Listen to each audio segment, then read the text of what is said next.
Yeah, we are good to go. We can start. Thank you. Awesome. Do you see the slides in the presentation mode? Yes. Awesome. Okay, great. Just give me 1 second.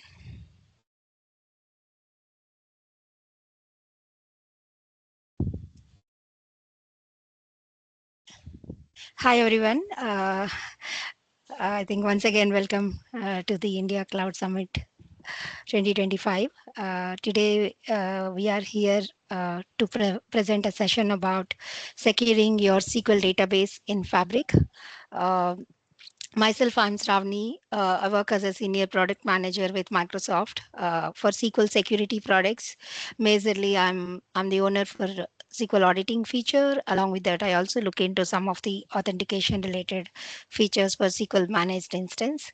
I have been working with Microsoft for past 13 years with overall 17 years of experience in SQL databases. Uh, Madhu? Yeah, Shravani. Hey, hi everyone. Good morning. This is Madhu. I'm also a senior product manager in Azure Data and Security team. I primarily focus on data classification, data masking, and metadata related features. And also, I'm part of some of the integration work that's happening with Microsoft Purview, which we will hear more in this session today. Yeah, thank you, Shrav. So I think we can start the presentation. Awesome. Yeah. So today, in this 45-minute session, we are going to cover the security features for Fabric SQL database. So most of the security features are already landed in the public preview, and few features are coming up. So we will talk about how authentication and authorization works for Fabric SQL database, and a quick overview of Microsoft Purview and encryption, and we will list the upcoming features for you as well. Uh, as you all are aware, like Microsoft Fabric, I think has has been trending. It's a unified data analytics platform for all your real-time data analytics and operational databases, and it is equipped with AI and OneLake as a single point of storage where everyone can access the data from multiple data sources. So, with this unified architecture and unified experience, it's giving sassified experience to all Fabric customers. And SQL database in Fabric just wanted to check my slides are moving, right? Yes, Yes. Shrav. Yeah. Yes. Awesome. Yes. Okay. Okay. So Fabric SQL database is landed in public preview at Ignite last year, and we are currently in public preview, and we will be going GA soon. And being a security team, our target is to make SQL database in Fabric is secure by default. So all SQL features are enhanced to make it secure by default, ease of use, and available for all customers to use it from the portal itself. So let's quickly look into the authentication and authorization. So how authentication and authorization works for Fabric is slightly different than Azure SQL database and SQL Server. I think all SQL users have been used to this mixed mode of authentication where you can have logins from Windows domain, or you might be using Microsoft Entra authentication, or maybe you are using SQL native authentication. The big difference for Microsoft Fabric SQL database is we do not have SQL authentication. So we by default, it's Microsoft Entra authentication. So all users and logins will be Microsoft Entra logins with central identity management, and it also supports MFA and passwordless authentication, and it makes it easy and it makes it more secureable. So how this access controls works for Fabric? So there are two layers, right? Because in Fabric you have a workspace, you have a capacity, you have a workspace. Within workspace you have the artifacts, and SQL database will be your one of the artifact in the Fabric.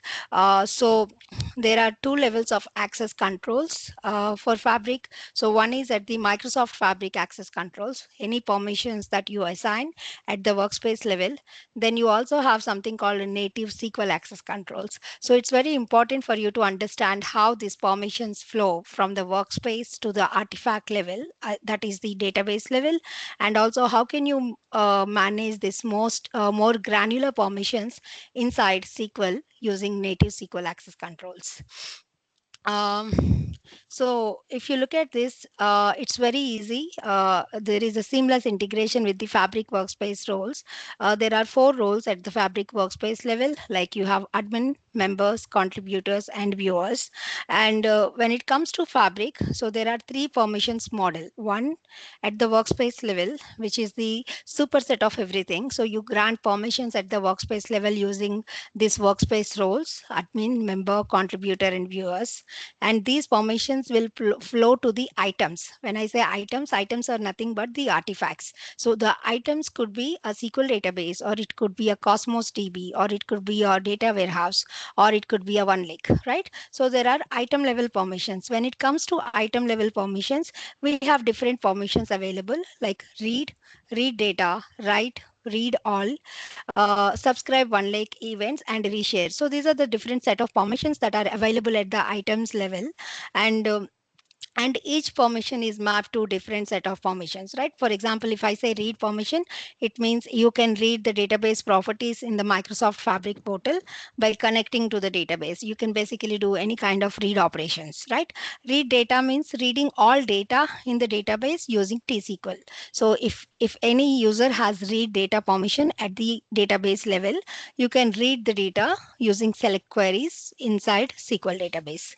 And when you have write permissions, write is like a full admin permissions. If you have given like a control server, what happens? You can be an administrator in the database, right? You can do read, write, any DML operations, DDL operations, any of that sort. So how we map admin, member, contributor, and viewer to these permissions, right? So by default, admin and members will have all these item level permissions, means they have read data, write, reshare, so they can do pretty much everything.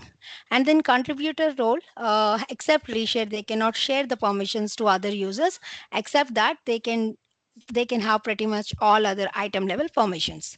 And viewers are only meant for reading the data, so they'll have read and read data permissions. And when you have a read and read data, basically you can connect to the SQL and you can query the tables, like using select statements.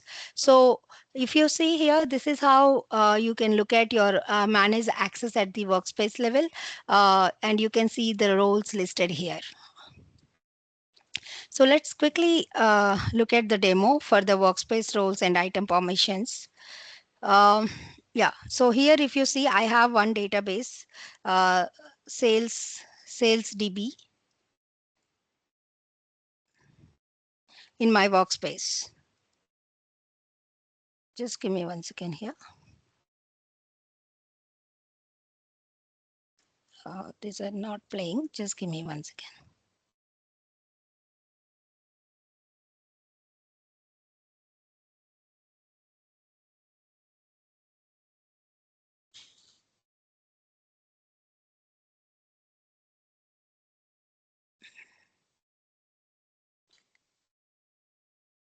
Uh,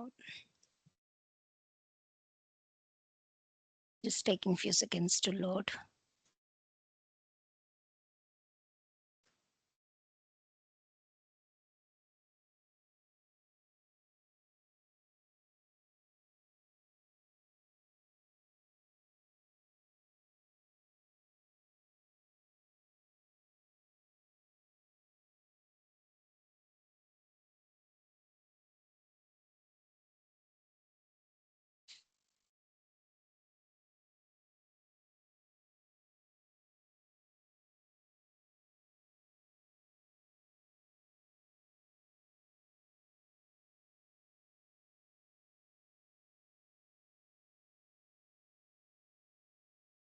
Yeah.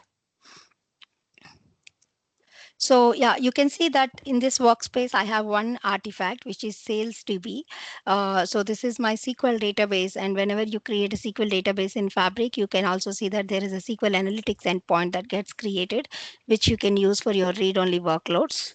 Uh, so now when you go to manage access from the Fabric portal, you can see that there are 4 users with the permissions, member, contributor. Yeah, you can see here that I have a member role, admin, contributor, and a reader. So there are 4 users at this workspace who are mapped to the permissions as per the roles. So admin is mapped to everything, members are mapped to everything, contributors except reshare, they can have all other permissions, and viewers has just read and read data.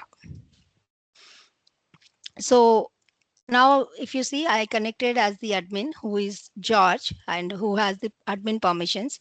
Now I'm going to connect to the SQL database. And when you do a query in SQL database, since I'm a workspace admin, I can do each and every operation. Like I can do like create operations, I can create tables, I can read the data, I can write into the tables as well.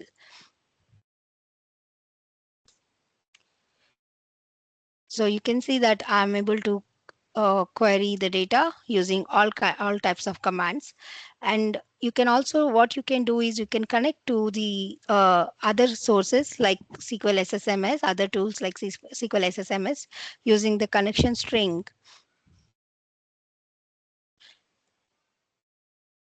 You can get to the connection strings using, yeah, from the properties, and using this connection string you can connect to any other tools like SSMS and run the T-SQL queries as well. So if you see here, now I'm trying to connect using this user who has read access. He's a basically viewer at the workspace level, and I'm trying to connect using Microsoft Entra authentication from SSMS.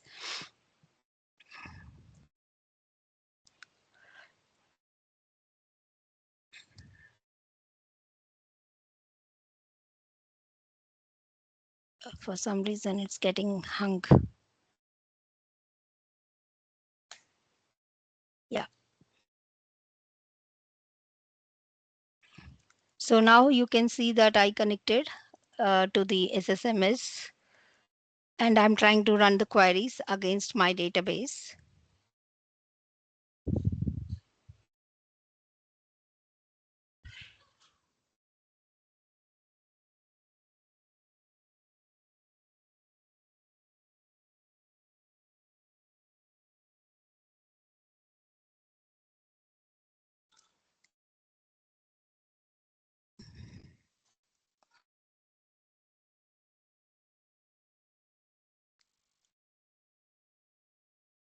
Looks like my presentation mode is having some problems. I'm trying to switch the mode to a normal regular one. Just give me 1 second here. Yeah. Yeah, I think this is better.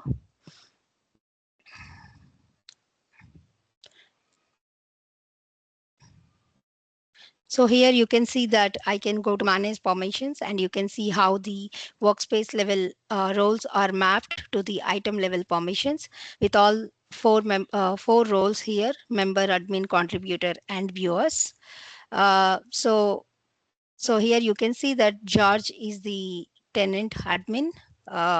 Yeah. And now I'm trying to connect to my database using the query editor.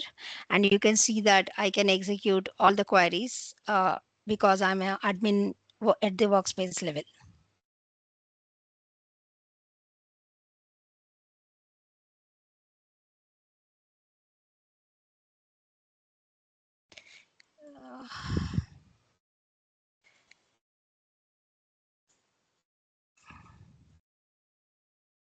Madhu, looks like the video getting paused.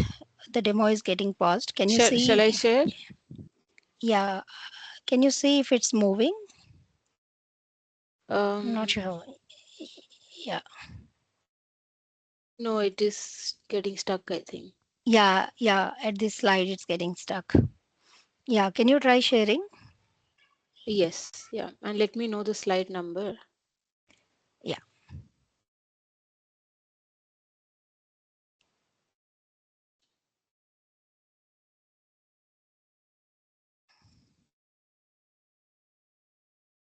Yeah. We are at the demo for the workspace level roles. Slide number, Shrubs?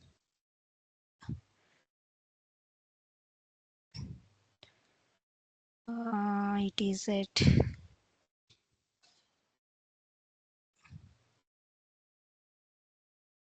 It's 19, slide 19.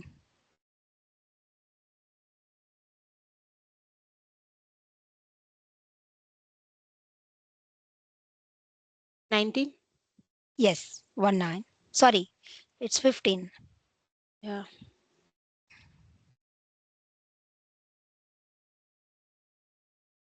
Okay. It's moving. Awesome. Okay. Thanks You for that, want me to Madhu. pause? No, could you please take me to 14, slide 14? I think the Okay. 14 slide was also getting hung in my. Yeah, Okay. you can play. Yeah, yeah, yeah. I think this is where it is getting hung. So yeah, sorry about that. So now you can see that we are connected in the query editor. Because George is having all admin permissions, he can run any kind of queries. So you can see that we can run select, update, and create. So pretty much everything a database admin can do. Yeah, yeah, this is working. Thanks. Yeah. Okay, I'm So moving next next. slide. Yeah, next slide. Yeah. So now you can also connect to the SQL DB using other tools like SSMS. You can copy the connection string from here and use SSMS to connect. Yeah. So now here I'm connecting with a different user who is having, I think, fewer permissions, which means they have read data at the database level. And the beauty of this is, so far, if you see, none of these users are created in the SQL database. We don't have these logins created, but the permissions are just flowing because of the workspace level roles. And since this is a viewer, I think he will have permissions to read the data. So yeah, next. Yeah. So I have connect permissions, and then I can also query the tables using select statements. Yeah.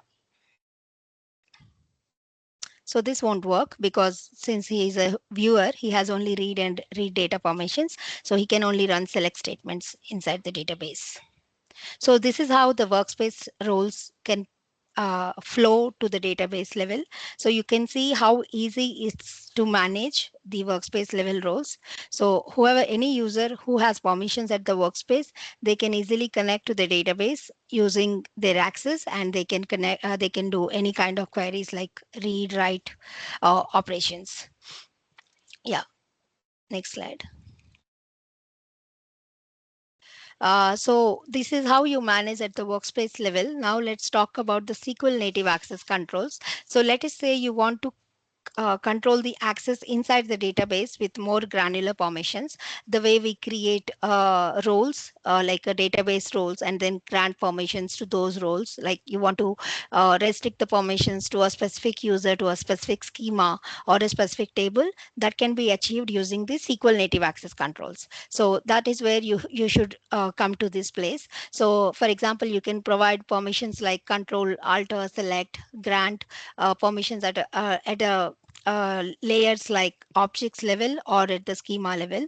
And then you can also create database level roles, the way you can create custom roles in a SQL database, and you can create custom roles and you can grant those permissions to specific users. And for SQL native access controls, you can also even manage row level security using this. Let's look at the demo. uh, yeah.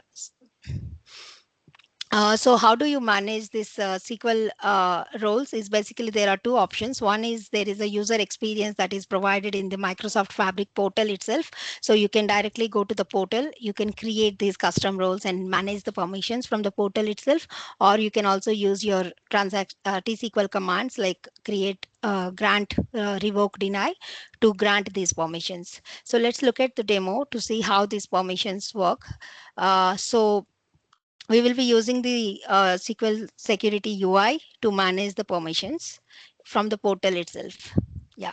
So here, if you see now, we are connected to a different workspace, and I have a database called salesdb02, which is my SQL database.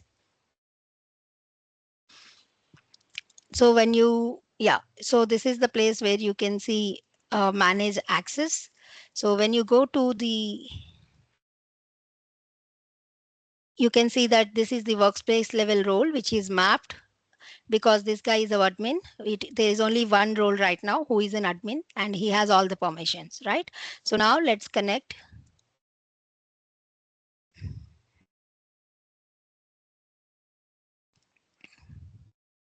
So now I'm trying to connect with a user called George, and this login will fail because I don't have any other users, right? For this workspace, I had only one user who is an admin. So now that George does not have permissions to connect, now we will see how can we provide permissions for George to connect. Yeah. So now what I'm going to do is go to the database in the Fabric portal. So in database portal, you can see there is a security button with manage SQL security. So this is the place where you can manage the authentication and authorization, basically the SQL native access controls. So here you can see that all the built-in roles already exist, like data owner, DB owner, data reader, data writer, and DDL admin. Now, if I want to create any custom roles, I can directly create the roles from here itself. Next. Yeah, so you can see that now I'm going to do like a create a role. So I'm creating a new role for a specific schema called sales LT, and I'm granting only select permissions. So any user, whoever added to this role, will have select permissions on this schema. Yeah. So you can see that there is a portal experience that is provided. So you can easily create these custom roles and manage the permissions in the Fabric portal itself. Yeah. So now when you go to this role, you can simply start adding the users. So now I'm trying to add a user called George, and I'm adding this user to these permissions. So what happens is, because George does not exist at the workspace level, so we have to provide this extra permission called share database, so that when you say share database, this is like basically providing a connect permissions. So because I'm an admin, I can grant share permissions. So now, yeah, next. So it will show that it is sharing the permissions, and you can say just read all data. Yeah, so now I'm giving him read permissions. And once you save that, it basically creates a user called George, and that user is now can be mapped to the custom role that we just created. You can see that now George exists and he only has read permissions, means he can only connect to the database, but he cannot query anything unless unless you explicitly grant permissions at the SQL level. Next. So now you can see that I'm able to connect using George, which was failing before. Let's try to run some queries.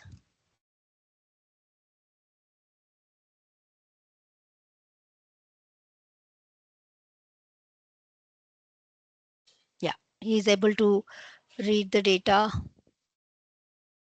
If you see here, he can only read the data in sales LT schema because we added him only to the custom role that we created, which has only select permissions, and he cannot run any other queries like update, create, or any other schema like TBO.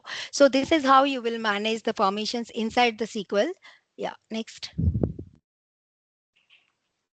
So basically, if you see here, like when you have to do this kind of customization, we're creating a custom role and granting permissions to specific objects and specific schema.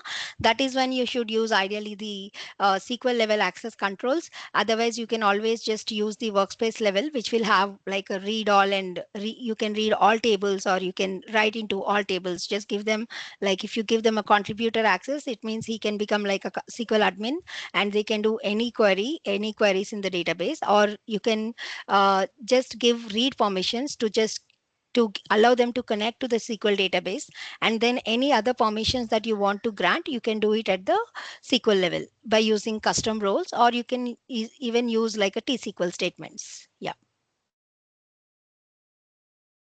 So now let's quickly see one demo how to give permissions using a T-SQL statements. So this is all till now whatever we have done, that is we have done using the portal itself. So now if you look at this, you see that there are two users, right? One is an admin and one is a read. Now I'm trying to add another user here, and I'm trying to give him, yeah.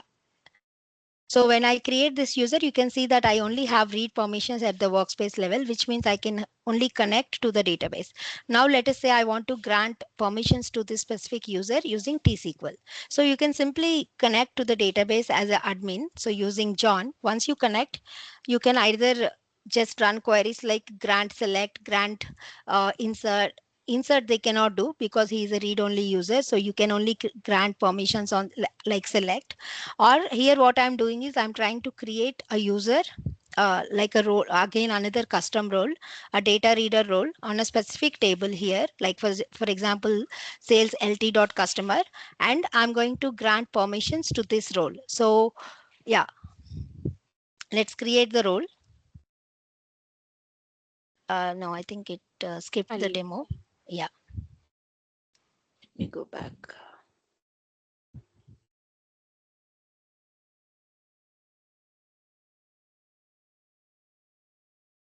Yeah. Yes. So now what we did, we just created a custom role to grant permissions to a table. Now you have to create this user explicitly. Can you see that? Because when you added the user at the workspace level, like I mentioned, you will not see those users created inside the database. So if you have to use SQL access controls, like if you want to explicitly run these T-SQL statements, you have to create the user. So I can create the user from external provider. Once the user is created, I'm just adding that user to this custom role that I created. So this is the native way of doing it. So I would say that it's easy to just do it from the portal, because everything that I just did, you can simply do it from the portal. But if you are like a SQL user who wants to do everything using T-SQL statements, you can still do that as well. Yeah. Yes, Madhu. So now he has permissions to select a specific table. You can see that now I'm connecting and I should be able to query the same select. Yeah. So now you can see that only customer table I can query, and I think, yeah, he will not have permissions to the other table because we granted only for the customer table. Yeah. So this is how I think it's pretty much same how it works. Like the permission model, there is no much change. Only difference that we have to understand is how this workspace roles will flow to the SQL, and what additional permissions or controls that you have to introduce based on your application requirements. But these are the places you can manage. So if possible, just manage at the workspace level using admin member contributor and viewers. Otherwise, you go to the SQL and use the portal to create those custom roles and add users based on your permission requirements. So yeah, that is about how the authentication and authorization works for Fabric SQL. And I'm handing over to Madhu.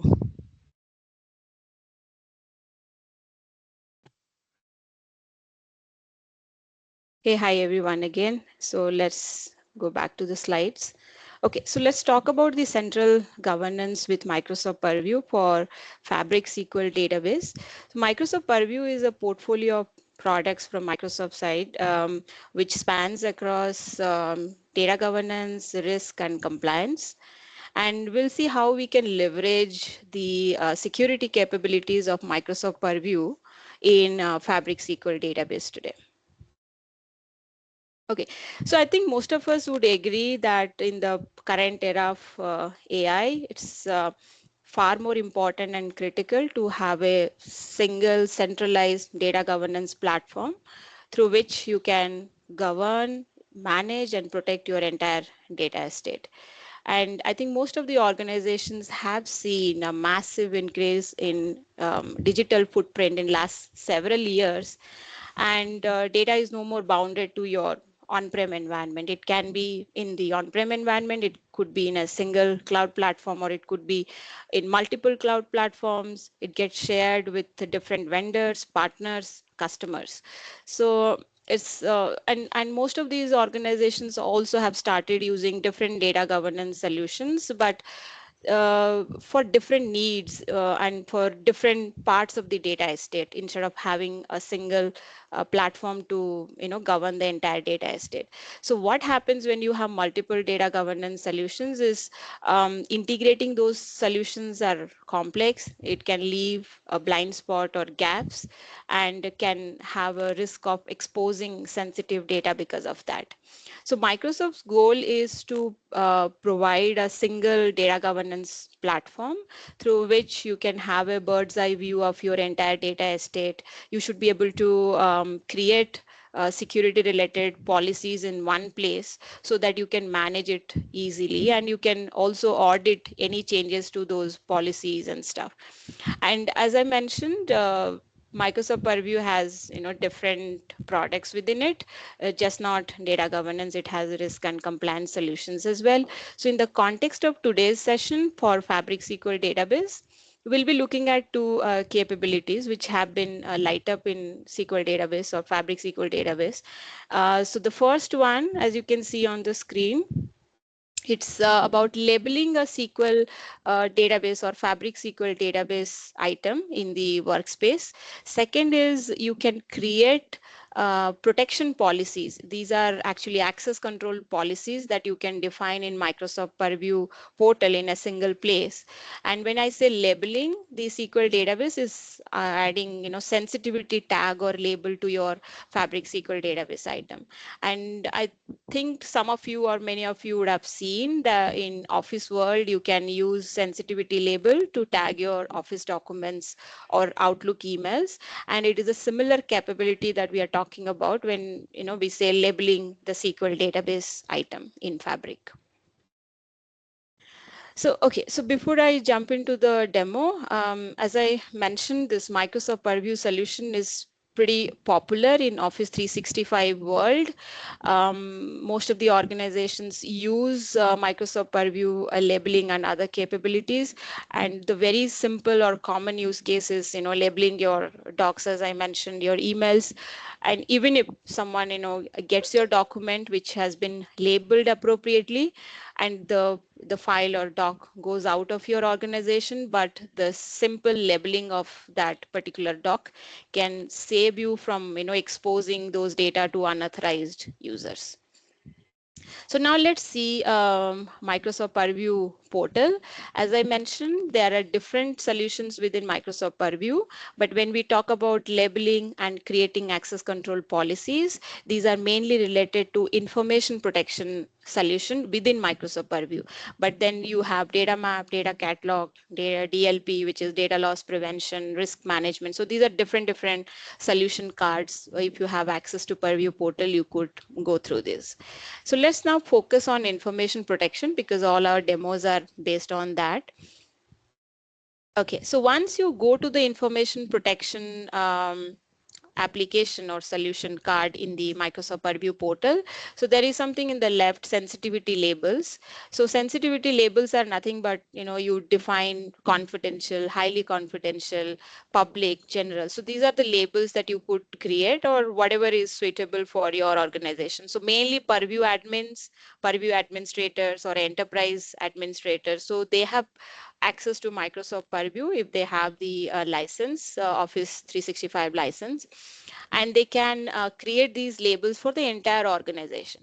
And this can be enforced to wherever Microsoft Purview has been integrated in whatever services. Like we will see in upcoming demos, where Microsoft Purview, you can use it in Azure SQL, you can use in storage, you can use it in Microsoft Fabric, and Office is something you already have. So you define single set of labels in one place and then enforce it in different services. That's the idea. So that the labels, you have standard set of labels everywhere flowing across your organization. So this is one, which is sensitivity labels. And apart from sensitivity labels, in the same information protection, you have policies, and that's called protection policies. So these are the so let me pause this. So what you do in protection policy is, let me scroll a little back. You define these protection policies which are mapped to the sensitivity label. So the idea is you first label a SQL database, the Fabric SQL database item. And once you label it, let's say you assign confidential FD, that's the tag. for that particular database item.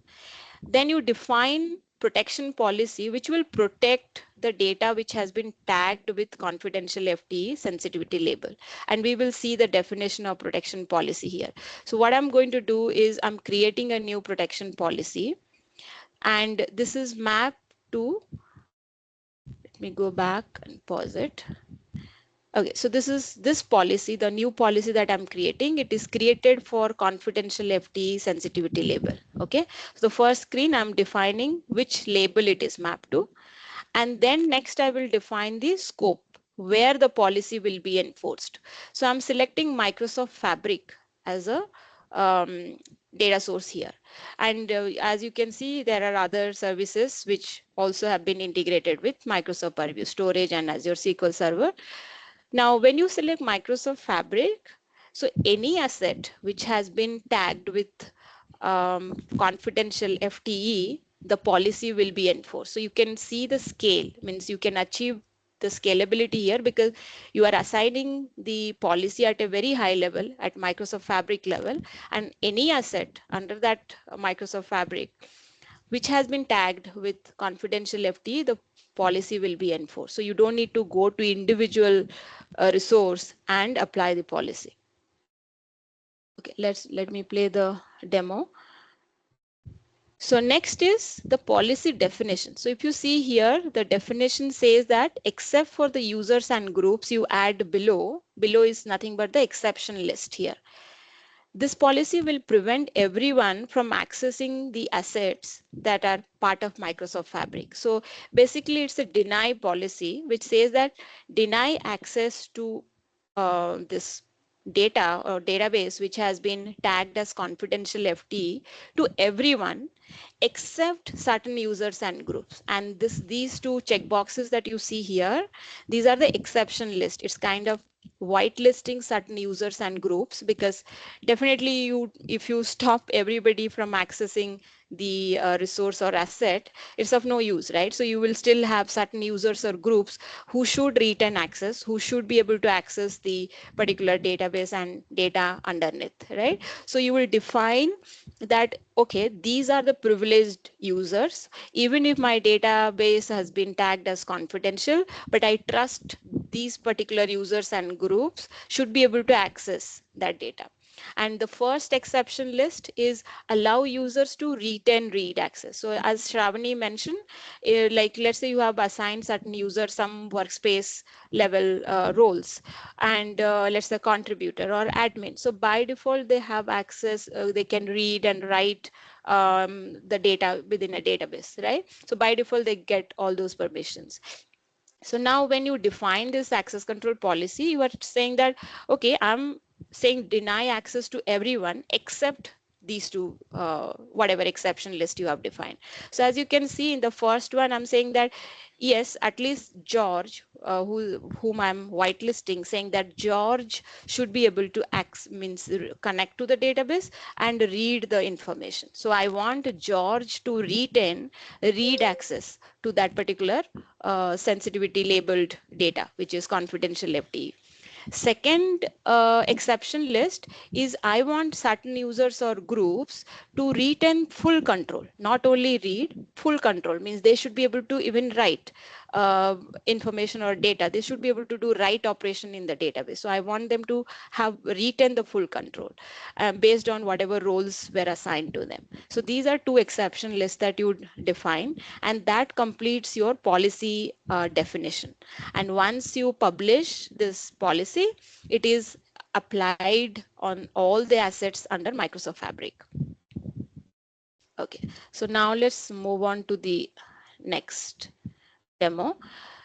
So let's see how you can define a sensitivity label for a database. So you click on the database item and you come to this particular page where on the top you see this tag, right? Confidential FTE, and you can change this sensitivity label as it's necessary. So this is how you assign sensitivity label. So now the database has been labeled. Next thing is we will see how the policy gets enforced. So policy has already been published. Now let's see, we have four users, George, Henrietta, Isaiah, and Johnny. George we saw that we added George in the exception list for read access, means George should be able to continue having read access, even though George was a workspace contributor who had read, write, and other permissions. But because of the policy that we created, access control policy, and the exception list that we defined, now George will only retain read access, which we'll see in the demo. Henrietta, we added Henrietta in the exception list for full control. So that means Henrietta will retain its read and write permissions in the database. And we'll see Isaiah. Isaiah, we have not added Isaiah in any of the exception list, but Isaiah is a workspace contributor who had read and write permissions, but because we created that access control policy and we did not add Isaiah to those exception lists, that means we are telling Isaiah will not be able to access the database which has been tagged as confidential FTE. Right, now let's go to the other demo where we are connecting as George, the first user, right, who should have read access. Madhumita, we Now, have 3 more minutes. yeah, I think we should be done. Just these Okay. two. So select, we are able to run select, right, but not the write operations fails. Now let's quickly go to the next user, who is Henrietta. Henrietta has full control because we added Henrietta to the exception list for full control. So Henrietta can run read queries, can run write queries, can create tables. And let's see the last one, who is Isaiah, whom we did not add in the exception list.